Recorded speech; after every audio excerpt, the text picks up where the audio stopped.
మత్తయి సువార్త 6వ అధ్యాయం. మనుష్యులకు కనబడవలెనని వారి ఎదుట మీ నీతి కార్యము చేయకుండా జాగ్రత్తపడుడి.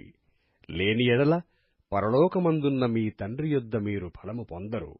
కావున నీవు ధర్మము చేయునప్పుడు మనుష్యుల వలన ఘనత నొందవలెనని వేషధారులు సమాజ మందిరములలోనూ వీధులలోనూ చేయులాగున నీ ముందర బూర ఊదింపవద్దు.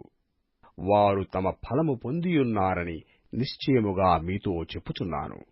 నీవైతే ధర్మము చేయునప్పుడు నీ ధర్మము రహస్యముగా నుండు నిమిత్తము నీ కుడి చెయ్య చేయునది నీ ఎడమ చేతికి తెలియకయుండవలెను. అట్లయితే రహస్యమందు చూచు నీ తండ్రి నీకు ప్రతిఫలమిచ్చును. మరియు మీరు ప్రార్థన చేయునప్పుడు వేషధారుల వలె ఉండవద్దు. మనుష్యులకు కనబడవలెనని సమాజ మందిరములలోనూ వీధుల మూలలలోనూ నిలిచి ప్రార్థన చేయుట వారికిష్టము. వారు తమ ఫలము పొందియున్నారని నిశ్చయముగా మీతో చెప్పుచున్నాను. నీవు ప్రార్థన చేయునప్పుడు నీ గదిలోనికి వెళ్లి తలుపు వేసి రహస్యమందున్న నీ తండ్రికి ప్రార్థన చేయుము. అప్పుడు రహస్యమందు చూచు నీ తండ్రి నీకు ప్రతిఫలమిచ్చును. మరియు మీరు ప్రార్థన చేయునప్పుడు అన్యజనుల వలె వ్యర్థమైన మాటలు వచింపవద్దు.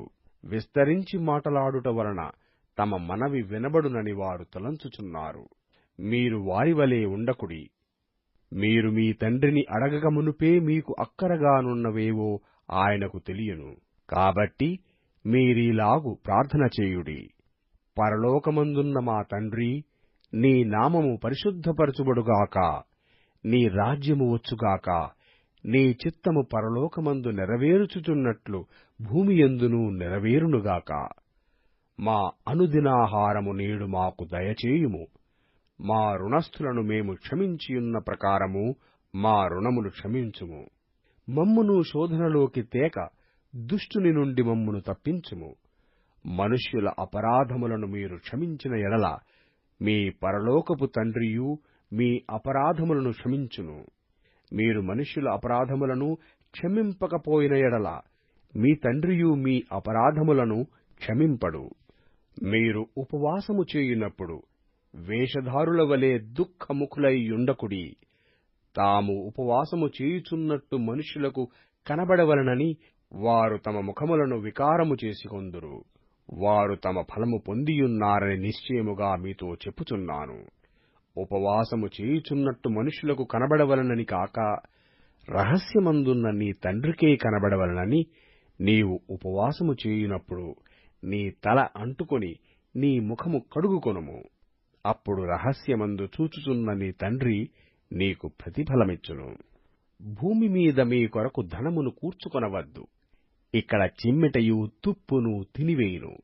దొంగలు కన్నెము వేసి దొంగిలెదరు. పరలోకమందు మీ కొరకు ధనమును కూర్చుకొనుడి.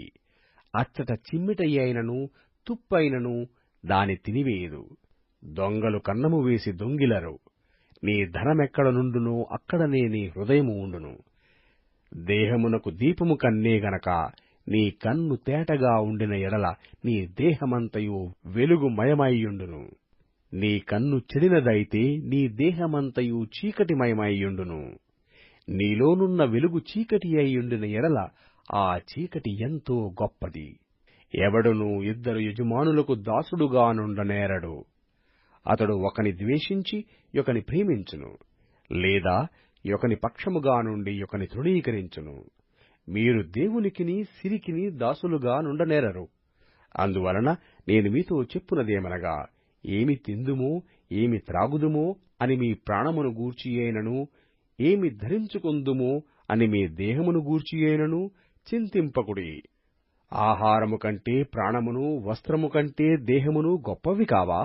ఆకాశ పక్షులను చూడుడి. అవి విత్తవు, కోయవు, కొట్లలో కూర్చుకొనవు. అయినను మీ పరలోకపు తండ్రి వాటిని పోషించుచున్నాడు. మీరు వాటికంటే బహుశ్రేష్ఠులు కారా? మీలో నెవడు చింతించుట వలన తన ఎత్తు మూరెడెక్కువ చేసుకొనగలడు? వస్త్రములను గూర్చి మీరు చింతింపనేలా? అడవి పువ్వులు ఎలాగు నెదుగుచున్నవో ఆలోచించుడి. అవి కష్టపడవు, వడకవు. అయినను తమ సమస్త వైభవముతో కూడిన సొలొమోను సహితము వీటిలో నొకదాని వలనైనను అలంకరింపబడలేదు. నేడుండి రేపు పొయ్యలో వేయబడు అడవి గడ్డిని దేవుడీలాగా అలంకరించిన ఎడల అల్ప విశ్వాసులారా, మీకు మరి నిశ్చయముగా వస్త్రములు ధరింపజేయును గదా. కాబట్టి ఏమి తిందుమో, ఏమి త్రాగుదుమో, ఏమి ధరించుకుందుమో అని చింతింపకుడి. అన్యజనులు వీటన్నిటి విషయమై విచారింతురు. ఇవన్నీయు మీకు కావాలనని మీ పరలోకపు తండ్రికి తెలియను. కాబట్టి మీరు ఆయన రాజ్యమును నీతిని మొదట వెతుకుడి, అప్పుడవన్నీయు మీకనుగ్రహింపబడును. రేపటిని గూర్చి చింతింపకుడి, రేపటి దినము దాని సంగతులను గూర్చి చింతించును. ఏనాటికి ఈడు ఆనాటికి చాలును. మత్తయి సువార్త 7వ అధ్యాయం.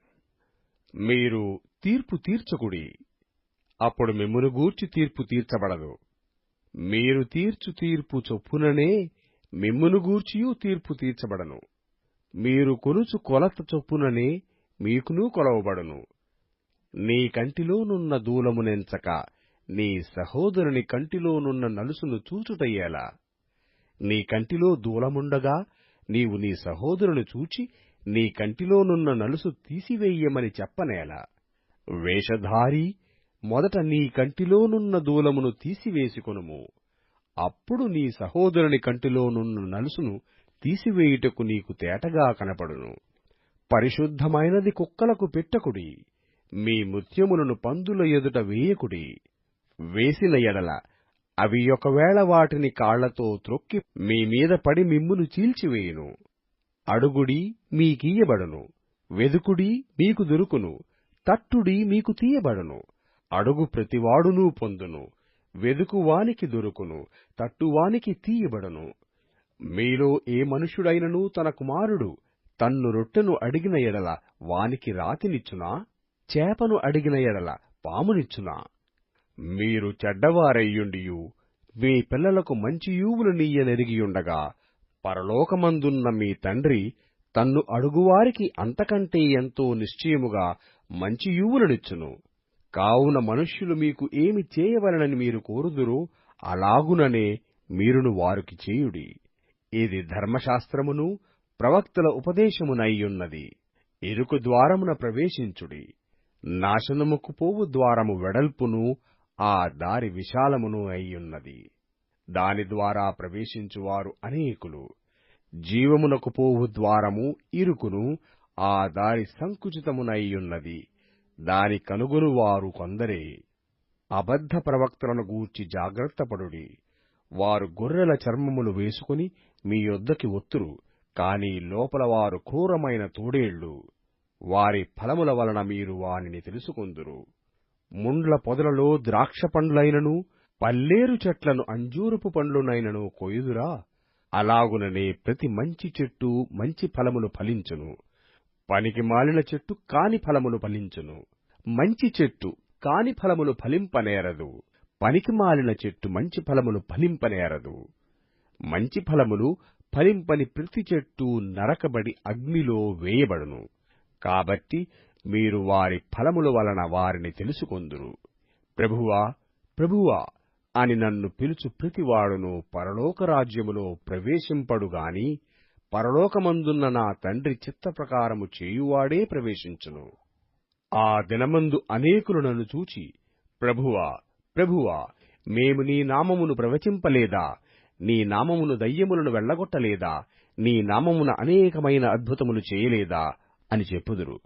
అప్పుడు నేను మిమ్మును ఎన్నడూనూ ఎరగను, అక్రమము చేయువారులారా, నా యొద్ద నుండి పొండని వారితో చెప్పుదును. కాబట్టి ఈ నా మాటలు విని వాటి చొప్పున చేయు ప్రతివాడును బండమీద తన ఇల్లు కట్టుకొనిన బుద్ధిమంతుని పోలియుండును. వాన కురిసెను, వరదలు వచ్చెను, గాలి విసిరి ఆ ఇంటిమీద కొట్టెను. గాని దాని పునాది బండమీద వేయబడెను, గనుక అది పడలేదు. మరియు ఈ నా మాటలు విని వాటి చొప్పున చేయని ప్రతివాడు ఇసక మీద తన ఇల్లు కట్టుకొనిన బుద్ధిహీనుని పోలియుండును. వాన కురిసెను, వరదలు వచ్చెను, గాలి విసిరి ఆ ఇంటిమీద కొట్టెను, అప్పుడది కూలబడెను. దాని పాటు గొప్పదని చెప్పెను. యేసు ఈ మాటలు చెప్పి ముగించినప్పుడు జనసమూహములు ఆయన బోధకు ఆశ్చర్యపడుచుండిరి. ఏలయనగా ఆయన వారి శాస్త్రుల వలె కాక అధికారము గలవాని వలె వారికి బోధించెను. మత్తయి సువార్త 8వ అధ్యాయం. ఆయన ఆ కొండ మీద నుండి దిగి వచ్చినప్పుడు బహుజన సమూహములు ఆయనను వెంబడించెను. ఇదిగో, కుష్ఠిరోగి వచ్చి ఆయనకు మ్రొక్కి, ప్రభువా, నీకిష్టమైతే నన్ను శుద్ధునిగా చేయగలవన్నెను. అందుకాయన చెయ్య చాపి వాని ముట్టి, నాకిష్టమే, నీవు శుద్ధుడవు కమ్మని చెప్పగా తక్షణమే వాని కుష్ఠురోగము శుద్ధియాయెను. అప్పుడు యేసు, ఎవరితోనూ ఏమీయూ చెప్పకుసుమీ, కాని నీవు వెళ్లి వారికి సాక్ష్యార్థమై నీ దేహమును యాజకునికి కనబరుచుకుని మోషే నియమించిన కానుక సమర్పించుమని వానితో చెప్పెను. ఆయన కపెర్నహూములో ప్రవేశించినప్పుడు ఒక శతాధిపతి ఆయన యొద్దకు వచ్చి, ప్రభువా, నా దాసుడు పక్షవాయువుతో మిగులు బాధపడుచు ఇంటిలో పడియున్నాడని చెప్పి ఆయనను వేడుకొనెను. యేసు, నేను వచ్చి వాని స్వస్థపరచెదనని అతనితో చెప్పగా, ఆ శతాధిపతి, ప్రభువా, నీవు నా ఇంటిలోనికి వచ్చుటకు నేను పాత్రుడను కాను. నీవు మాట మాత్రము సెలవిమ్ము, అప్పుడు నా దాసుడు స్వస్థపరచబడును. నేను కూడా అధికారమునకు లోబడిన వాడను. నా చేతి క్రింద సైనికులున్నారు. నేను ఒకని పొమ్మంటే పోవును, ఒకని రమ్మంటే వచ్చును. నా దాసుని ఈ పని చేయమంటే చేయును అని ఉత్తరమిచ్చెను. యేసు ఈ మాట విని ఆశ్చర్యపడి వెంట వచ్చుచున్న వారిని చూచి, ఇజ్రాయేలులో నెవనికైనను నేనింత విశ్వాసమున్నట్టు చూడలేదని నిశ్చయముగా మీతో చెప్పుచున్నాను. అనేకులు తూర్పు నుండియూ పడమట నుండియూ వచ్చి అబ్రహాముతో కూడను, ఇస్సాకుతో కూడను, యాకోబుతో కూడను పరలోక రాజ్యమందు కూర్చుందురుగాని రాజ్య సంబంధులు వెలపటి చీకటిలోనికి త్రోయబడుదురు. అక్కడ ఏడ్పును పండ్లు కొరుకుటయు నుండునని మీతో చెప్పుచున్నాననెను. అంతట యేసు, ఇక వెళ్ళుము, నీవు విశ్వసించిన ప్రకారము నీకు అవునుగాకని శతాధిపతితో చెప్పెను. ఆ గడియలోనే అతని దాసుడు స్వస్థత నొందెను. తర్వాత యేసు పేతురింటిలో ప్రవేశించి జ్వరముతో పడియున్న అతని అత్తను చూచి ఆమె చేయముట్టగా జ్వరమామెను విడిచెను. అంతటా ఆమె లేచి ఆయనకు ఉపచారము చేయసాగెను. సాయంకాలమైనప్పుడు జనులు దయ్యములు పట్టిన అనేకులను ఆయన యొద్దకు తీసుకుని వచ్చిరి. ఆయన మాట వలన దయ్యములను వెళ్లగొట్టి రోగులనెల్లను స్వస్థపరిచెను. అందువలన ఆయనే మన బలహీనతలను వహించుకుని మన రోగములను భరించెనని ప్రవక్తయైన యెషయా ద్వారా చెప్పబడినది నెరవేరెను. యేసు తన యొద్దనున్న జనసమూహమును చూచి అద్దరికి వెళ్లవలెనని ఆజ్ఞాపించెను. అంతట ఒక శాస్త్రి వచ్చి, బోధకుడా, నీవెక్కడికి వెళ్ళినను నీ వెంట వచ్చెదనని ఆయనతో చెప్పెను. అందుకు యేసు, నక్కలకు బొరియలును ఆకాశపక్షులకు నివాసములను కలవుగాని మనుష్యకుమారునికి తలవాల్చుకొనుటకైనను స్థలము లేదని అతనితో చెప్పెను. శిష్యులలో మరియొకడు, ప్రభువా, నేను మొదట వెళ్లి నా తండ్రిని పాతిపెట్టుటకు నాకు సెలవిమ్మని ఆయనను అడుగగా, యేసు అతని చూచి, నన్ను వెంబడించుము, మృతులు తమ మృతులను పాతిపెట్టుకొననిమ్మని చెప్పెను. ఆయన దోణ ఎక్కినప్పుడు ఆయన శిష్యులు ఆయన వెంట వెళ్ళిరి. అంతట సముద్రము మీద తుఫాను లేచినందున ఆ దోణె అలల చేత కప్పబడెను. అప్పుడు ఆయన నిద్రించుచుండగా వారు ఆయన యొద్దకు వచ్చి, ప్రభువా, నశించిపోవుచున్నాము, మమ్మును రక్షించమని చెప్పి ఆయనను లేపిరి. అందుకాయన, అల్ప విశ్వాసులారా, ఎందుకు భయపడుతున్నారని వారితో చెప్పి లేచి గాలిని సముద్రమును గద్దింపగా మిక్కిలి నెమ్మళమాయెను. ఆ మనుష్యులు ఆశ్చర్యపడి, ఈయన ఎట్టివాడో, ఈయనకు గాలియు సముద్రమును లోబడుచున్నవని చెప్పుకొనిరి. ఆయన అద్దరినున్న గదరేనీయుల దేశము చేరగా దెయ్యములు పట్టిన 2 మనుష్యులు సమాధులలో నుండి బయలుదేరి ఆయనకు ఎదురుగా వచ్చిరి. వారు మిగుల ఉగ్రులైనందున ఎవడనూ ఆ మార్గమును వెళ్లలేకపోయెను. వారు, ఇదిగో దేవుని కుమారుడా, నీతో మాకేమి, కాలము రాకమునుపే మమ్మను బాధించుటకు ఇక్కడికి వచ్చితివా అని కేకలు వేసిరి.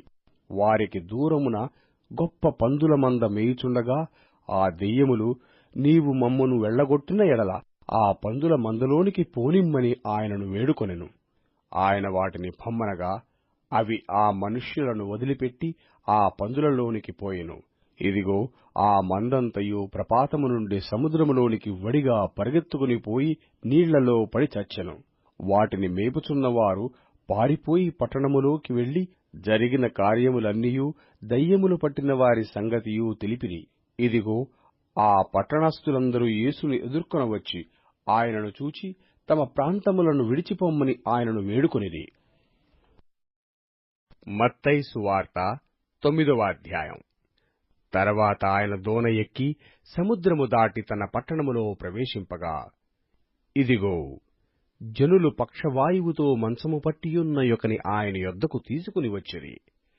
యేసు వారి విశ్వాసము చూచి, కుమారుడా, ధైర్యముగా ఉండుము, నీ పాపములు క్షమింపబడియున్నవని పక్షవాయువు గల వానితో చెప్పెను.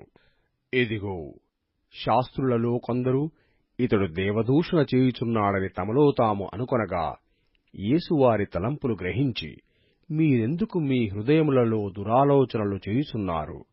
నీ పాపములు క్షమింపబడియున్నవని చెప్పుట సులభమా? లేచి నడువుమని చెప్పుట సులభమా?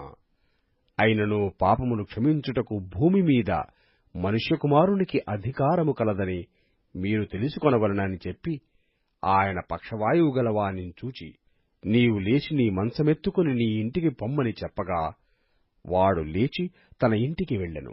జనులు అది చూచి భయపడి, మనుష్యులకిట్టి అధికారమిచ్చిన దేవుని మహిమ పరిచిరి. యేసు అక్కడ నుండి వెళ్ళుచూ సుంకపు మెట్టునొద్ద కూర్చుండియున్న మత్తయి అను ఒక మనుష్యుని చూచి, నన్ను వెంబడించుమని అతనితో చెప్పగా, అతడు లేచి ఆయనను వెంబడించెను. ఇంటిలో భోజనమునకు యేసు కూర్చుండియుండగా, ఇదిగో, సుంకరులను పాపులను అనేకులు వచ్చి ఆయన యొద్దను ఆయన శిష్యుల యొద్దను కూర్చుండిరి. పరిసయ్యులు అది చూచి, మీ బోధకుడు సుంకరులతోనూ పాపులతోనూ కలిసి ఎందుకు భోజనము చేయుచున్నాడని ఆయన శిష్యులనడిగిరి. ఆయన ఆ మాట విని, రోగులకే గాని ఆరోగ్యము గలవారికి వైద్యుడక్కరలేదు గదా, అయితే నేను పాపులను పిలవవచ్చితిని గాని నీతిమంతులను పిలవరాలేదు.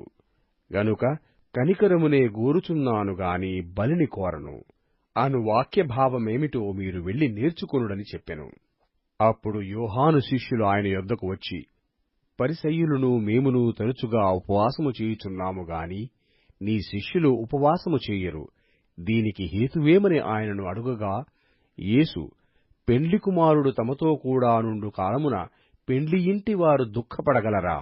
పెండ్లి కుమారుడు వారి యొద్ద నుండి కొనిపోబడు దినములు వచ్చును, అప్పుడు వారు ఉపవాసము చేతురు. ఎవడునూ పాత బట్టకు కొత్త బట్ట మాసిక వేయుడు.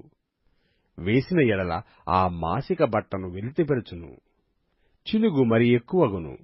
మరియు పాత తిత్తులలో క్రొత్త ద్రాక్షారసము పోయరు, పోసిన ఎడల తిత్తులు పిగిలి ద్రాక్షారసము కారిపోవును, తిత్తులు పాడగును. అయితే క్రొత్త ద్రాక్షారసము క్రొత్త తిత్తులలో పోయుదురు, అప్పుడు ఆ రెండునూ చెడిపోకయుండునని చెప్పెను. ఆయన ఈ మాటలు వారితో చెప్పుచుండగా, ఇదిగో, ఒక అధికారి వచ్చి ఆయనకు మ్రొక్కి, నా కుమార్తె ఇప్పుడే చనిపోయినది, అయినను నీవు వచ్చి నీ చెయ్యి ఆమె మీద ఉంచుము, ఆమె బ్రతుకుననెను. యేసు లేచి అతని వెంట వెళ్ళెను. ఆయన శిష్యులు కూడా వెళ్ళిరి. ఆ సమయమున ఇదిగో, 12 సంవత్సరముల నుండి రక్తస్రావ రోగము గల ఒక స్త్రీ, నేను ఆయన పై వస్త్రము మాత్రము ముట్టితే బాగుపడుదునని తనలో తాను అనుకుని ఆయన వెనకకు వచ్చి ఆయన వస్త్రపు చెంగు ముట్టెను. యేసు వెనకకు తిరిగి ఆమెను చూచి, కుమారీ, ధైర్యముగా ఉండుము, నీ విశ్వాసము నిన్ను బాగుపరచెనని చెప్పగా, ఆ గడియ నుండి ఆ స్త్రీ బాగుపడెను. అంతలో యేసు ఆ అధికారి ఇంటికి వచ్చి, పిల్లన గ్రోవులు వాయించు వారిని, గొల్లు చేయుచుండు జనసమూహమును చూచి, స్థలమియ్యుడి, ఈ చిన్నది నిద్రించుచున్నదే గాని చనిపోలేదని వారితో చెప్పగా, వారాయనను అపహసించిరి. జనసమూహమును పంపివేసి ఆయన లోపలికి వెళ్లి ఆమె చెయ్య పట్టుకొనగానే ఆ చిన్నది లేచెను. ఈ సమాచారము ఆ దేశమంతటను వ్యాపించెను. యేసు అక్కడ నుండి వెళ్ళుచుండగా 2 గ్రుడ్డివారు ఆయన వెంట వచ్చి, దావీదు కుమారుడా, మమ్మును కనుకరించుమని కేకలు వేసిరి. ఆయన ఇంట ప్రవేశించిన తర్వాత ఆ గ్రుడ్డివారు ఆయన యొద్దకు వచ్చిరి. యేసు, నేను ఇది చేయగలనని మీరు నమ్ముచున్నారా అని వారినడుగగా, వారు, నమ్ముచున్నాము ప్రభువా అని ఆయనతో చెప్పిరి. అప్పుడు ఆయన వారి కన్నులు ముట్టి, మీ నమ్మిక చొప్పున మీకు కలుగుగాక అని చెప్పినంతలో వారి కన్నులు తెరవబడెను. అప్పుడు యేసు, ఇది ఎవరికినీ తెలియకుండా చూచుకొనుడని వారికి ఖండితముగా ఆజ్ఞాపించెను. అయినను వారు వెళ్లి ఆ దేశమంతటా ఆయన కీర్తి ప్రచురము చేసిరి. యేసును ఆయన శిష్యులను వెళ్ళుచుండగా కొందరు దయ్యము పట్టిన యొక్క మూగవాని ఆయన యొద్దకు తీసుకుని వచ్చిరి. దయ్యము వెళ్ళగొట్టబడిన తర్వాత ఆ మూగవాడు మాటలాడగా జనసమూహములు ఆశ్చర్యపడి ఇజ్రాయేలులో ఈలాగు ఎన్నడూనూ కనబడలేదని చెప్పుకొనిరి. అయితే పరిసయ్యులు ఇతడు దయ్యముల అధిపతి వలన దయ్యములను వెళ్ళగొట్టుచున్నాడని చెప్పిరి. యేసు వారి సమాజ మందిరములలో బోధించుచు రాజ్యసువార్త ప్రకటించుచు ప్రతి విధమైన రోగమును ప్రతి విధమైన వ్యాధిని స్వస్థపరచుచు సమస్త పట్టణములయందును గ్రామములయందును సంచారము చేసెను. ఆయన సమూహములను చూచి వారు కాపరిలేని గొర్రెల వలె విసిరి చెదిరియున్నందున వారి మీద కనికరపడి, కోత విస్తారమే గాని పనివారు కొద్దిగా ఉన్నారు గనుక తన కోతకు పనివారిని పంపుమని కోత యజమానుని వేడుకొనుడని తన శిష్యులతో చెప్పెను. మత్తయి సువార్త 10వ అధ్యాయం. ఆయన తన 12 మంది శిష్యులను పిలిచి అపవిత్రాత్మలను వెళ్ళగొట్టుటకును ప్రతి విధమైన రోగమును ప్రతి విధమైన వ్యాధిని స్వస్థపరచుటకును వారికి అధికారమిచ్చెను. ఆ 12 మంది అపోస్తలుల పేర్లు ఏమనగా, మొదట పేతురనబడిన సీమోను, అతని సహోదరుడగు ఆంద్రేయ, జెబెదయి కుమారుడగు యాకోబు, అతని సహోదరుడగు యోహాను, ఫిలిప్పు, బర్తులోమయి, తోమా, సుంకరి అయిన మత్తయి, అల్ఫయి కుమారుడగు యాకోబు, తద్దయి అను మారుపేరు గల లెబ్బయి, కనానీయుడైన సిమోను, ఆయనను అప్పగించిన ఇస్కరియోతు యూదా. యేసు ఆ 12 మందిని పంపుచూ వారిని చూచి వారికాజ్ఞాపించినదేమనగా, మీరు అన్యజనుల దారిలోనికి వెళ్ళకుడి, సమరయుల ఏ పట్టణములోనైనను ప్రవేశింపకుడి గాని ఇజ్రాయేలు వంశములోని నశించిన గొర్రెల యొద్దకే వెళ్ళుడి. వెళ్ళుచు పరలోక రాజ్యము సమీపించియున్నదని ప్రకటించుడి. రోగులను స్వస్థపరచుడి, చనిపోయిన వారిని లేపుడి, కుష్ఠరోగులను శుద్ధులుగా చేయుడి, దయ్యములను వెళ్ళగొట్టుడి, ఉచితముగా పొందితిరి ఉచితముగా ఇయ్యుడి. మీ సంచులలో బంగారమునైనను వెండినైనను రాగినైనను ప్రయాణము కొరకు జాలెనైనను 2 అంగీలనైనను చెప్పులనైనను చేతి కర్రనైనను సిద్ధపరచుకొనకుడి. పనివాడు తన ఆహారమునకు పాత్రుడు కాడా? మరియు మీరు ఏ పట్టణములోనైనను గ్రామంలోనైనను ప్రవేశించున్నప్పుడు అందులో ఎవడు యోగ్యుడో విచారణ చేసి అక్కడ నుండి వెళ్ళు వరకు అతని ఇంటనే బస చేయుడి. ఆ ఇంటిలో ప్రవేశించుచు ఇంటివారికి శుభమని చెప్పుడి. ఆ ఇల్లు యోగ్యమైనదైతే మీ సమాధానము దాని మీదకి వచ్చును. అది అయోగ్యమైనదైతే మీ సమాధానము మీకు తిరిగి వచ్చును. ఎవడైనను మిమ్మును చేర్చుకొనక మీ మాటలు వినకుండిన ఎడల మీరు ఆ ఇంటినైనను ఆ పట్టణమునైనను విడిచిపోవునప్పుడు మీ పాదధూళి దులిపివేయుడి. విమర్శ దినమందు ఆ పట్టణపు గతి కంటే సొదొమ గొమొర్రా ప్రదేశముల గతి ఓర్వతగినదయ్యుండునని నిశ్చయముగా మీతో చెప్పుచున్నాను. ఇదిగో, తోడేళ్ల మధ్యకు గొర్రెలను పంపినట్టు నేను మిమ్మును పంపుచున్నాను. గనుక పాముల వలె వివేకులను పావురముల వలె నిష్కపటులనైయుండుడి. మనుష్యులను గూర్చి జాగ్రత్తపడుడి. వారు మిమ్మును మహాసభలకు అప్పగించి తమ సమాజ మందిరములలో మిమ్మును కొరడాలతో కొట్టింతురు. వీరికిని అన్యజనులకును సాక్ష్యార్థమై నా నిమిత్తము మీరు అధిపతుల యొద్దకును రాజుల యొద్దకును తేబడుదురు. వారు మిమ్మును అప్పగించున్నప్పుడు ఎలాగు మాటాడుదుము, ఏమి చెప్పుదుము అని చింతింపకుడి. మీరు ఏమి చెప్పవలెనో అది ఆ ఘడియలోనే మీకు అనుగ్రహింపబడును. మీ తండ్రి ఆత్మ మీలో ఉండి మాటలాడుచున్నాడే గాని మాటలాడువారు మీరు కాదు. సహోదరుడు సహోదరుని, తండ్రి కుమారుని మరణమునకు అప్పగించెదరు. పిల్లలు తల్లిదండ్రుల మీద లేచి వారిని చంపించెదరు.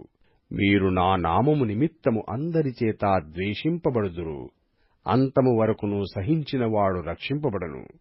వారు ఈ పట్టణములో మిమ్మును హింసించినప్పుడు మరి ఒక పట్టణమునకు పారిపోవుడి. మనుష్యకుమారుడు వచ్చు వరకు మీరు ఇజ్రాయేలు పట్టణములలో సంచారము చేసియుండరని నిశ్చయముగా మీతో చెప్పుచున్నాను. మనుష్యకుమారుడు వచ్చు వరకు మీరు ఇజ్రాయేలు పట్టణములలో సంచారము చేసియుండురని నిశ్చయముగా మీతో చెప్పుచున్నాను. శిష్యుడు బోధకుని కంటే అధికుడు కాడు, దాసుడు యజమాని కంటే అధికుడు కాడు. శిష్యుడు తన బోధకుని వలెను, దాసుడు తన యజమాని వలెను ఉండిన చాలును. ఇంటి యజమానికి బయల్జెబూలని వారు పేరు పెట్టియుండిన ఎడల ఆయన ఇంటివారికి మరి నిశ్చయముగా ఆ పేరు పెట్టుదురు గదా. కాబట్టి మీరు వారికి భయపడకుడి. మరుగైనదేదియూ బయలుపరచబడకపోదు, రహస్యమైనదేదియూ తెలియబడకపోదు. చీకటిలో నేను మీతో చెప్పినది మీరు వెలుగులో చెప్పుడి, చెవిలో మీకు చెప్పబడినది మేడల మీద ప్రకటించుడి. మరియు ఆత్మను చంపనేరక దేహమునే చంపువారికి భయపడకుడి గాని ఆత్మను దేహమును కూడా నరకములో నశింపజేయగలవానికి మిక్కిలి భయపడుడి. 2 పిచ్చుకలు కాసుకు అమ్మబడును గదా, అయినను మీ తండ్రి సెలవులేక వాటిలో ఒకటైనను నేలన పడదు. మీ తల వెంట్రుకలన్నీ లెక్కింపబడియున్నవి గనుక మీరు భయపడకుడి. మీరనేకమైన పిచ్చుకల కంటే శ్రేష్ఠులు. మనుష్యుల ఎదుట నన్ను ఒప్పుకొనువాడెవడో పరలోకమందున్న నా తండ్రి ఎదుట నేనును వానిని ఒప్పుకొందును. మనుష్యుల ఎదుట ఎవడు నన్ను ఎరగననునో వానిని పరలోకమందున్న నా తండ్రి ఎదుట నేనును ఎరగనందును.